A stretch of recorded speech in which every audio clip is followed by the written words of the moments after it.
तभी तो एक मरतबा राबिया बसरिया रहीमुल्लाह ताला, अल्लाह तबारक व तआला की नेक बंदी वक्त की वलियाँ हैं, एक ख़ास गलबा हाल उन पर तारी हुआ। एक हाथ में आग, दूसरे हाथ में पानी का लोटा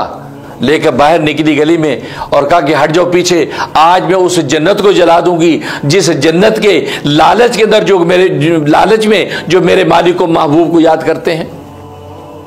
आज इस आग से उस जन्नत को जला दूंगी जिसके लालच में मेरे महबूब को लोग याद करते हैं, और इस पानी से वो जहन्नुम को बुझा दूंगी कि जिसके खौफ से ये जो लोग जो वो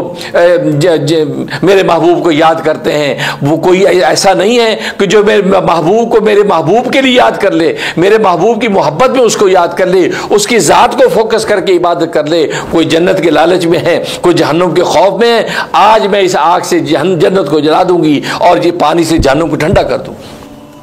तो गए कि गलबा हाल के अंदर उन्हें एक सबक दे दिया, सबक ये दे दिया कि तर्के आखिर बजूज़ ज़ात हक, कि आखिरत को भी तर्क कर दो और सिर्फ ज़ात हक मतलूब हो। जब अल्लाह तबारक व तआला की ज़ात मतलूब होगी तो जन्नतें तो ऑटोमेटिकली अल्लाह तबारक व तआला जन्नतों के कदमों में रख देंगे।